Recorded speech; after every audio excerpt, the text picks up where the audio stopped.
Last time we spoke about the Guangzhou, Guangzhou, and Red Spear uprisings. During China's warlord era, the CCP faced many challenges as they sought to implement land revolutions and armed uprisings. Following the Nanchang and Autumn Harvest uprisings, the CCP held an emergency meeting criticizing Chen Duxiu for his appeasement of the KMT right wing. With strong encouragement from Soviet advisors, the CCP planned a major uprising to seize control of Guangdong province. In November of 1927, the CCP saw an opportunity as petty warlords in Guangdong and Guangxi engaged in conflict. Jiang Pokui's troops, vulnerable and demoralized, were targeted by the CCP. Mobilizing workers and peasants, the CCP initiated the Guangzhou uprising. The uprising was ultimately suppressed by superior NRA forces, resulting in heavy CCP casualties and brutal reprisals. The failed uprisings, though unable to achieve immediate goals, ignited a persistent revolutionary spirit within the CCP, marking the beginning of the prolonged civil conflict that would shape China's future. This episode is the Sino-Soviet conflict of 1929.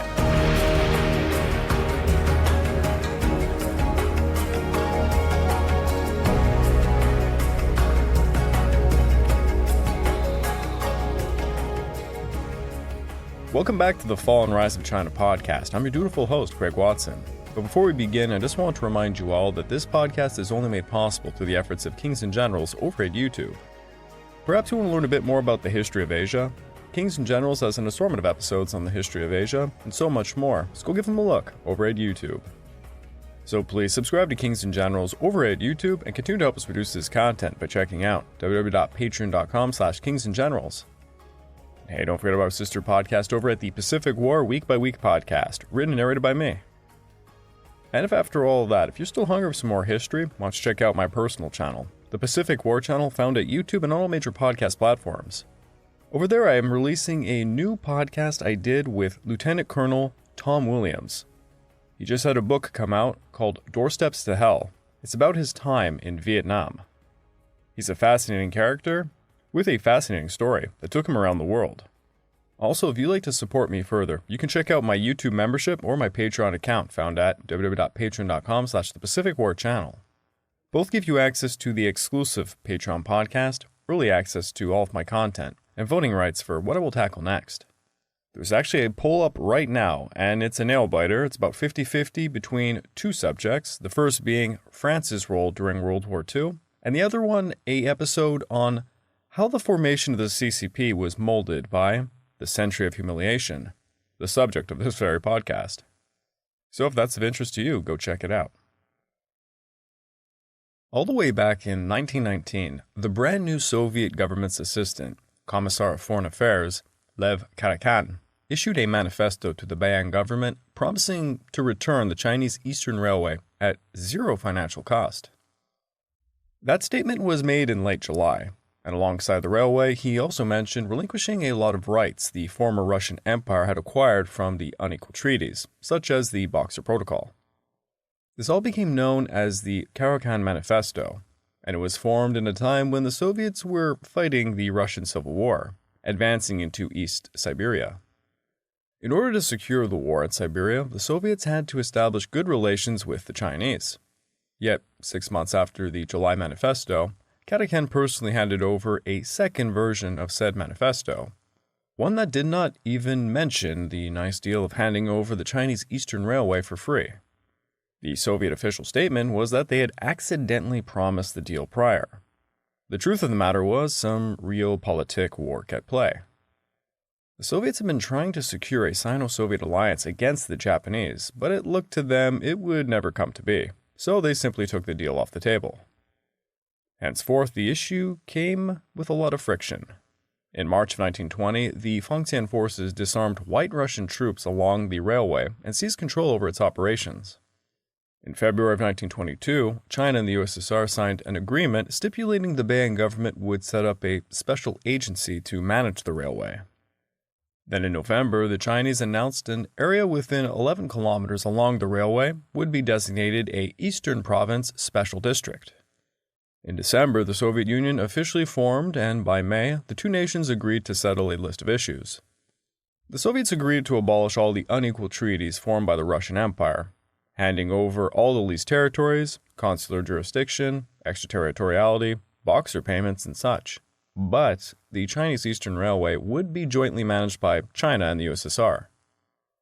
Now, since the railway sat in the area that Jiang Zuolin came into control of, in September 1924, the Soviets signed another agreement with the Fangtian clique. Within this agreement, the Soviets lessened the 80-year lease over the railway to 60 years. The Soviets also promised to hand full control to Chinese administrators, but they had a nasty little trick up their sleeve. The Soviets let the Chinese think they were adding workers and officials loyal to them. In reality, the Soviets were actually creating more jobs on the railway while hiring Soviet workers. In the end, the Soviets controlled roughly 67% of the key positions. When Jiang Zuolin went to war at Fang Yusung's Guomingjun, this changed things considerably. In December of 1925, Jiang Zuolin's army owed the Chinese Eastern Railway some 14 million rubles, prompting the Soviet administrator over the railway, Ivanov, to prohibit Jiang Zuolin's army from using it. Fangtian commander Zhang Hongxiang simply arrested Ivanov and disregarded his ban. The Soviets then sent an ultimatum to the Bayan government demanding his release. So Jiang Zuolin ran to the Japanese to mediate. Things smoothed over until 1928, when the Hongkuchuan incident saw Jiang Zuolin assassinated. As we saw at the end of the Northern Expedition, his son, Jiang Shuliang, responded by raising the KMT flag on December the 29th of 1928, joining Chiang Kai-shek. The next day, Jiang Shuliang was made commander-in-chief of the Northeast. Now, Chiang Kai-shek's government had broken diplomatic relations with the USSR after the Shanghai Massacre Purge. Thus, Jiang Shuliang felt those odd treaties signed by his father with the Soviets were just null and void, and he looked upon the Chinese Eastern Railway enviously. To give some context outside of China, at this point in time, the USSR was implementing rural collectivization, i.e. the confiscation of land and foodstuffs. This led to wide-scale conflict with peasants, famines broke out. I would say the most well-known one was the Holodomor in Ukraine. Hundreds of millions of people starved to death. The USSR was also still not being recognized by many Western powers. Thus, from the perspective of Jiang Shuliang, it looked like the USSR were fraught with internal and external difficulties. They had pretty much no friends, so taking the railway would be a walk in the park. Jiang Shuliang began diplomatically going after them, but negotiations were going nowhere, so he got together some forces. He ordered his officials to take back control over the Chinese Eastern Railway zone police, municipal administration, taxation, land, and pretty much everything he could. He instructed Zhang Jinghui, the governor of Harbin's Special Administrative Zone, to dispatch military police to search for the Soviet embassy in Harbin and arrest the consul general there. Zhang Jinghui did so, and he closed the Soviets' consulates in Harbin, Jiqihar, and Heilar. Now, all of this, of course, pissed off the Soviets, who responded by protesting the new Nanjing government, demanding the release of their people, while increasing troops to the border area of Manchuria. The Soviets announced they were willing to reduce their control over the railway as a concession. The entire situation became known as the May 27th incident, and it unleashed a tit-for-tat situation. On July 13th, the Soviets sent an ultimatum, giving 3 days for a response. If a satisfactory answer is not obtained, the Soviet government will be forced to resort to other means to defend all the rights of the Soviet Union. On the 17th, the Soviets recalled their officials, cut off the railway traffic between China and the USSR, ejected Chinese envoys from the USSR, and cut off diplomatic relations with China. In the background, Joseph Stalin was initially hesitating to perform any military actions, not wanting to antagonize the Japanese in Manchuria. However, the Soviet consul in Tokyo sent back word that Japan was completely willing to stay out of any conflict if the Soviets limited it to just northern Manchuria. Thus, Stalin decided to act. On August 6, Stalin formed the Special Red Banner Far Eastern Army under the command of General Vasily Blücher. It was composed of 3 infantry divisions, the 1st Pacific Infantry Division, the 2nd Amur Infantry Division, and the 35th Transbaikal Infantry Division, 1 cavalry brigade, the 5th Kuban Cavalry Brigade, and the addition of the Buyut Mongolian Independent Cavalry Battalion. The total force was said to be as many as 30,000, with their headquarters located in Khabarovsk. Blücher also had the support of the Far Eastern Fleet, roughly 14 shallow water heavy gunboats, a minesweeper detachment, an aviation detachment with 14 aircraft, and a marine battalion commanded by Yakov Ozolin. Blücher had served during the Civil War, and he was a military advisor in China attached to Chiang Kai-shek's HQ. He had a large hand to play in the Northern Expedition, and he was one of the select few Soviets Chiang Kai-shek intentionally made sure got home safe during the purge. Blücher would exercise an unusual amount of autonomy with his Far Eastern Command, based out of Khabarovsk. For the upcoming operation, a fifth of the entire Red Army was mobilized to assist. On the other side, Jiang Shuliang mobilized as many troops as he could, including many White Russians hiding out in Manchuria. His total strength on paper was about 270,000, but only 100,000 would be actively facing the Soviets, as the rest were needed to maintain public order and defend southern Manchuria. The person in charge of the eastern line of the Chinese Eastern Railway was the brigadier commander of the Jilin Army, Ding Zhao, and the western line was the brigade commander of Liujiang's army, Liang Zhongjia. The chief of staff was Zhang Wenqing. Wang Shicheng led the first army to guard the eastern line, and Hu Yukun led the second army to guard the western line. The Soviet army also had a quality advantage in equipment. In terms of artillery, the Soviet army had about 200 artillery pieces, including more than a dozen heavy artillery pieces, while the Chinese army had only 135 infantry artillery pieces and no heavy artillery.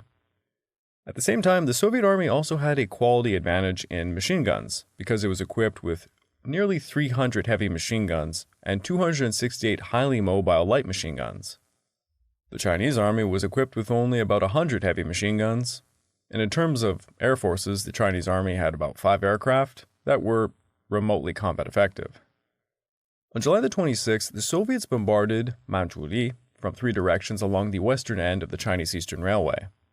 2 days later, a Soviet infantry regiment, 3 armored vehicles, and 4 artillery pieces advanced to Shiwali Station, cutting the lines to Manchuli. They then ordered the Chinese military and police to withdraw as they captured Manchuli. Then on the 29th, they began bombarding Dongbi. On August the 8th, 100 Soviet troops carrying 2 artillery pieces and 3 machine guns engaged Chinese forces just outside of the south gate of the Opu County Street. Casualties were quite heavy from both sides. 5 Soviet aircraft circled over Songpo City, firing about 200 rounds and dropping bombs over the Dongshan Army Defense Post at Sangdangdongzi. The next day, 40 Soviet soldiers established 2 checkpoints at Gujian, blocking traffic, and they began kidnapping civilians. That same day, 300 Soviet soldiers and 2 gunboats occupied the Huijiao factory. On the 12th, Sanjianfang, Zhongqing, and Yijiao's oil mill were occupied by over 2,000 Soviet troops. Meanwhile, 80 Soviets amphibiously assaulted Li Huchen using 8 small boats, killing its defenders before returning to the other side. The next day, 2 Soviet gunboats, 300 Marines, and 2 aircraft attacked Sudong County in Heiliongjiang Province, while another force attacked Opu County with artillery. On the morning of the 14th, both counties fell. In response, the Nanjing government dispatched Li Gang, the chief of the military department, to inspect the northeast front. On the 15th, Jiang Shuliang issued mobilization orders against the USSR, seeing his standing frontline forces bolstered to about 100,000. On the 15th, the foreign minister of the Nanjing government, Wang Jiangxing, reported to Chiang Kai-shek negotiations were going pretty much nowhere. The Soviets were adamant about getting their rights returned over the Chinese Eastern Railway. The next day, Wang Jiangxing told reporters that if the Soviets attacked any more of China, China would declare war. The next day, Jiang Shuliang was interviewed by the Chicago Daily News, and he had this to say.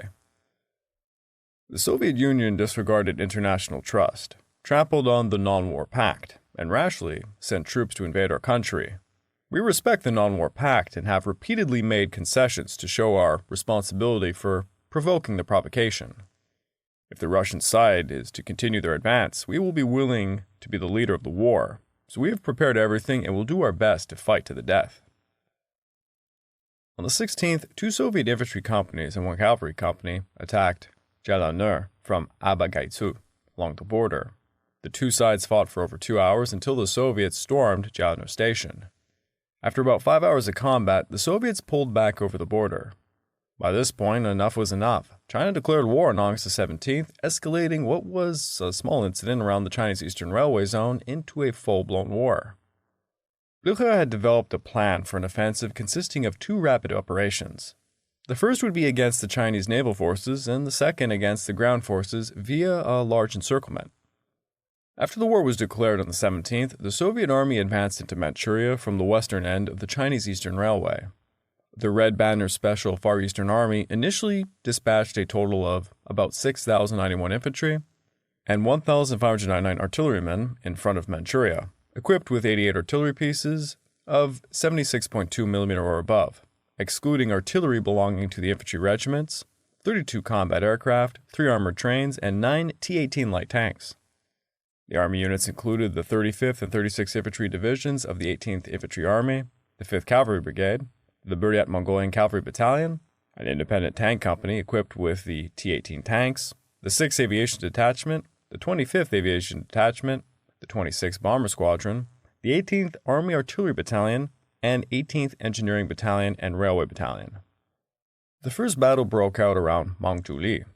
Liang Zhongjia, the brigade commander stationed in Manzhuli, reported this to his superiors about the engagement. Of the battle situation, the 38th and 43rd Regiments under my command fought with a regiment of Soviet infantry and cavalry for about 4 hours in the afternoon, and are still in a standoff. The Soviet army has more than one division of troops near Aibagatu. At 10:30 p.m. on the 18th, the Soviets began to attack the positions of the 2nd and 3rd Battalions of the 43rd Regiment of the Northeastern Army in Jailanur. At 1 p.m. on August 19th, the Soviets added about 600 to 700 troops opposite of the positions of the 43rd Regiment at Jailanur. At 5 a.m., the Soviets dispatched 5 aircraft from Aibagatu to Shibali Station. And on the 19th, the Soviets captured Shouban County with ease. At 6 a.m. on the 20th, the Soviets used armored trains to transport more than 200 troops to attack the 10th Cavalry Regiment of Liang Zhongjia's troops.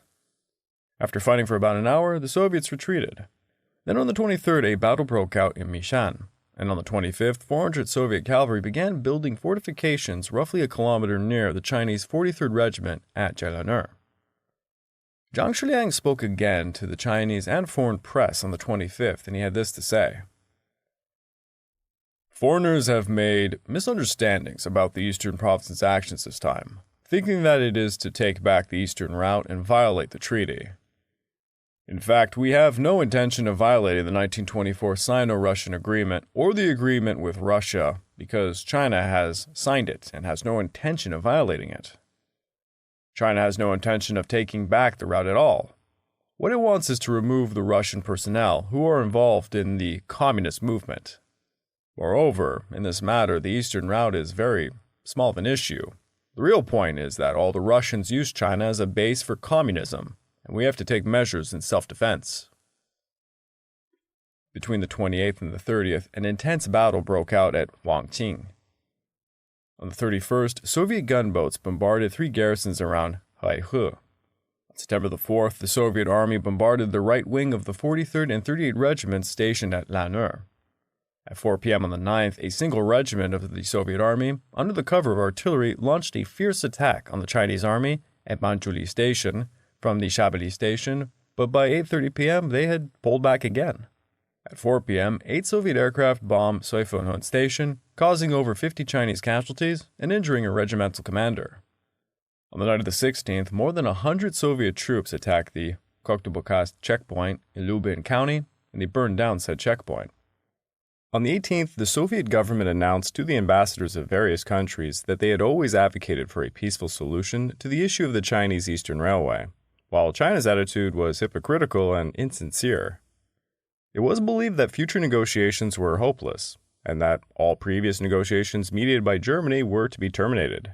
From now on, they stated, quote, "The Soviet Union will not bear any responsibility for ominous incidents caused on the Sino-Russian border."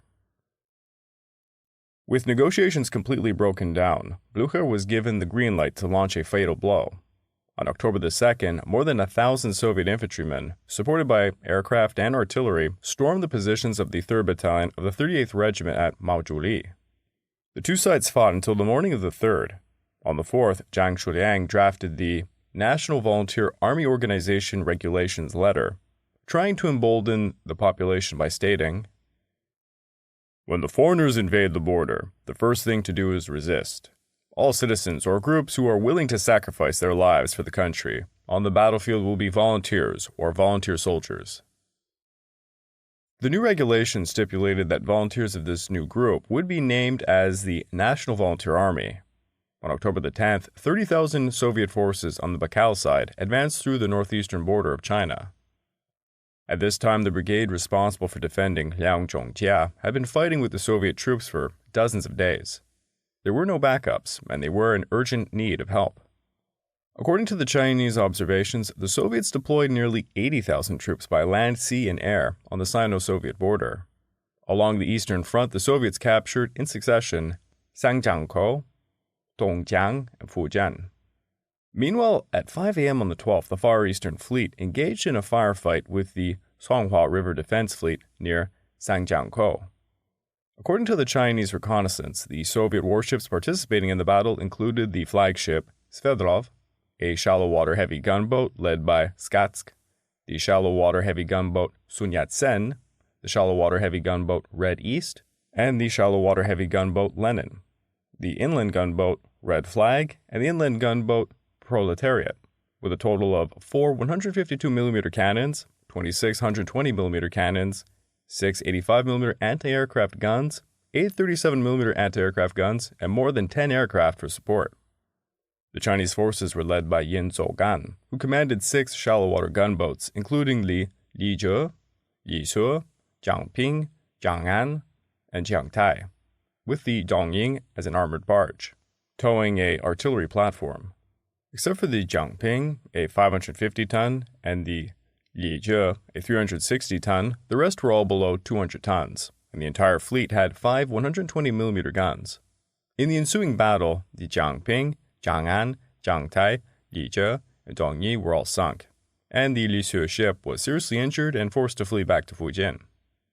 The Chinese side claimed that they had damaged 2 Soviet ships, sank one, and shot down 2 fighter planes, but according to Soviet records, 5 Soviet soldiers were killed and 24 were injured, nothing more.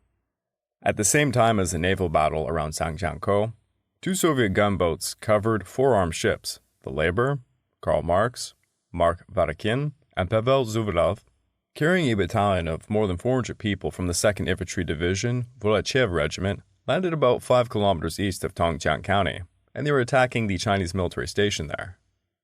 The Northeast Marine Battalion guarding the area and the Meng Jiaolin Battalion of the 9th Army Brigade jointly resisted and repelled the Soviets' initial attack. The Chinese suffered heavy losses with more than 500 officers and soldiers killed and wounded, and more than 70 people, including the Marine Battalion captain Li Rongqing, were captured. On the 14th, the Chinese sank 6 tugboats, 2 merchant ships, and 2 warships in the waterway 14 kilometers downstream from Fujian, forming a blockade line. And then they set up a solid artillery position and built a 13-kilometer-long bunker line nearby, destroying all the bridges on the road from Tongjiang to Fujian. A battle soon broke out at Tongjiang, and according to the report of one Shen Hongli, the Northeast Navy suffered more than 500 casualties, including Marines. 4 warships were sunk, 1 was seriously damaged, and the Haijun gunboat was captured by the Soviet Army and renamed Popida. 17 officers, including the battalion commander Meng Jiaolin, and 350 soldiers of the army were killed. The Chinese side announced that 2 Soviet planes were shot down. Some sources say 1. 3 Soviet warships were sunk, 4 were damaged, and more than 300 casualties were incurred.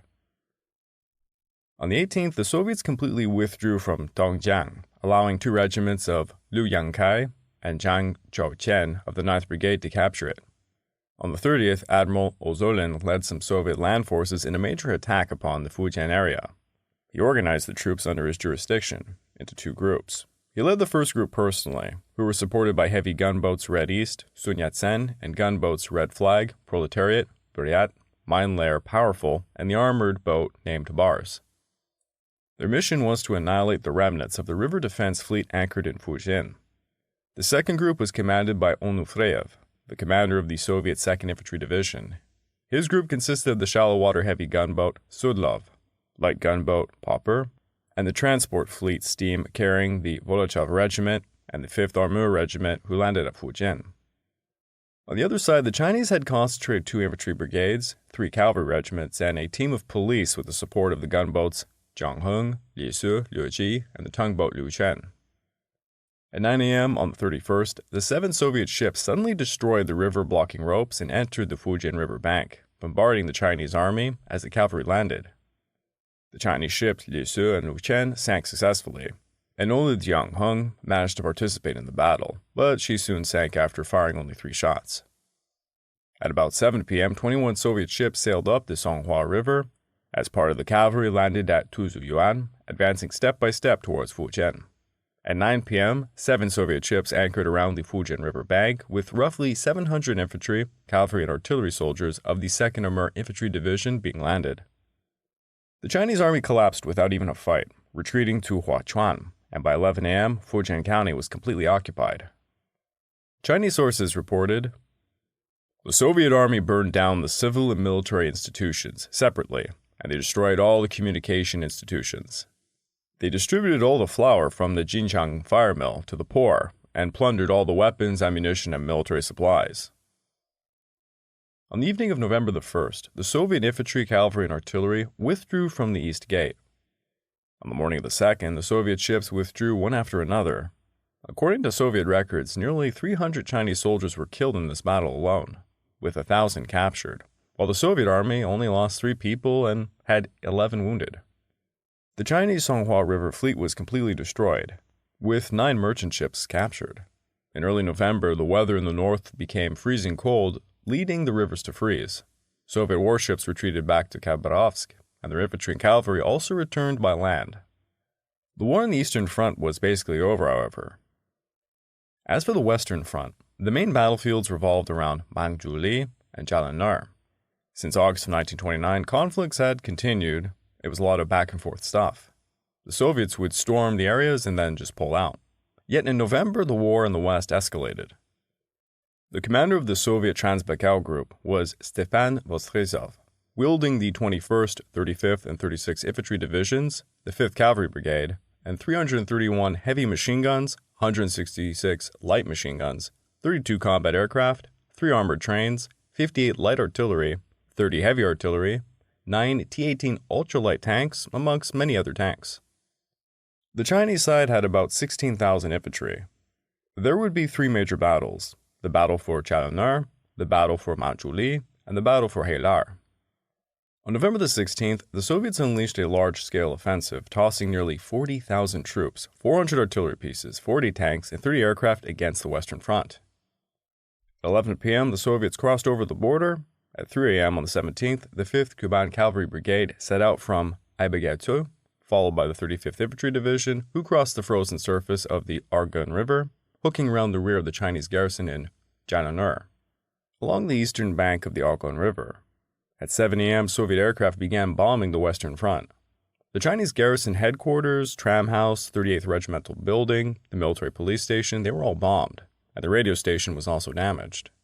By noon, the Bingzhou Railway was cut off 10 to 12 kilometers east of the city, and Jalalnar was attacked. Supported by 8 T-18 tanks and fighter planes, they attacked Jalalnar several times. On the morning of the 18th, the Soviet 5th Cavalry Brigade launched an attack against about 7,000 men of the 17th Brigade of the Chinese Army guarding Jalalnar.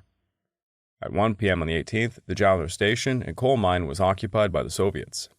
The Chinese defenders, such as Brigadier Han Guangdi and Commander Zhang Lingyu, were killed in action. More than half of the brigade officers and soldiers were killed and more than 1,000 were captured. After the capture of Jalalnar, the Soviets concentrated their forces now against Manzhouli. On the 19th, 7 T-18s supported the 108th Infantry Regiment of the Soviet 36th Division to attack Manzhouli from east and the west. Artillery pounded the city before it was stormed.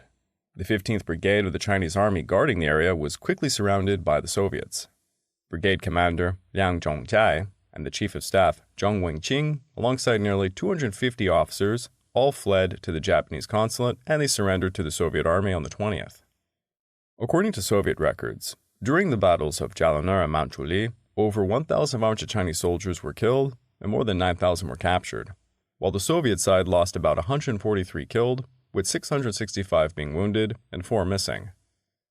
Additionally, 30 Chinese artillery pieces and 2 armored trains were captured by the Soviet army. The Soviets claimed that the Chinese troops from the Lake Qinghai area were attacking Iman. This is modern-day Danyinsk. In the name of self-defense, the Soviets began bombing Mishan on November the 17th, and they mobilized the Soviet Primorsky State Army and the 1st Pacific Rifle Infantry Division. The 1st Pacific Division and the 9th Independent Cavalry Brigade advanced towards Mishan, 40 kilometers from the border. Soviet records show that during this battle, the Chinese army suffered more than 1,500 casualties with 135 prisoners. The Soviets seized 6 machine guns, 6 motors, 500 horses, and a large number of confidential documents. On November the 23rd, 12 Soviet aircraft also bombed Heilar before capturing the city the very next day. By late November, the Chinese had suffered something in the ballpark of 10,000 casualties along various fronts, and an enormous amount of their equipment was taken by the Soviets. The Chinese officially reported 2,000 deaths, 1,000 wounded, with more than 8,000 captured. The Soviets reported something like 812 deaths, 665 wounded, with under 100 missing. The Japanese had actually been quite the thorn for the Chinese during this war. They had intentionally barred Chinese forces from advancing north through their South Manchurian Railway zone, a large hindrance to be sure. Likewise, the Kwangtung Army stationed in Liaoning were mobilizing, giving the impression they were about to exploit the situation at any moment. In the face of quite a catastrophic and clear defeat, Nanjing's Ministry of Foreign Affairs tossed the ceasefire demand asking for a foreign mediation. By December the 3rd, Britain, France, and the United States asked both sides to stop the war so that they could mediate a peace. The USSR rejected the participation of a third nation and suggested that they could negotiate with China mano a mano. Jiang Shuliang accepted the proposal, dispatching Tai Yun-chung quickly to Shuangchangji, who signed an armistice with the Soviet representative Samolsky. On the 16th, real negotiations began, and on the 22nd, a draft agreement was signed. The draft stipulated both nations would re-cooperate over the Chinese Eastern Railway, and that the Red Army would pull out of Manchuria as soon as both sides exchanged prisoners and officials. Thus, this entire incident was resolved after humiliating China for pretty much nothing.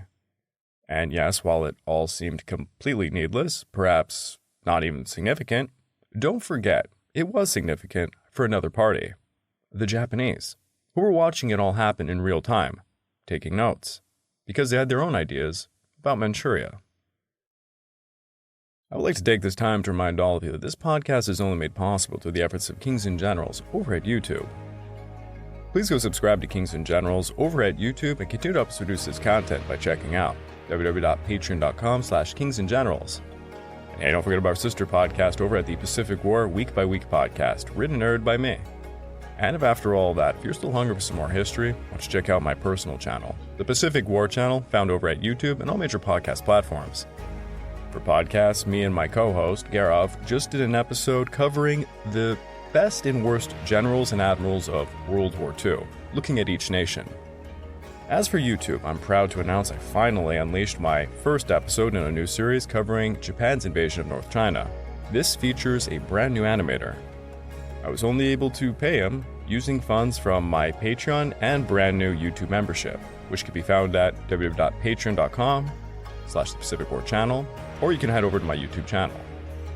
Over on both of those, the lowest tier, at base minimum, gives you access to the exclusive podcast, early access to all the content I make, and voting rights for the subjects I will tackle next. There is actually a poll that's been up for quite a while, and it seems the episode that will be next, as voted upon by the members and patrons, will be an episode covering the entire history of France during the Pacific War. So, don't miss it, come check it out. And so the Soviets and brand new Nationalist Republic of China went to war. Honestly, it was a pretty small squabble involving railway rights and earnings. It was a drop in the bucket for such a war-torn nation, and it only further embarrassed it upon the world stage. Yet the Soviets might not be the foreign nation China should really be looking out for.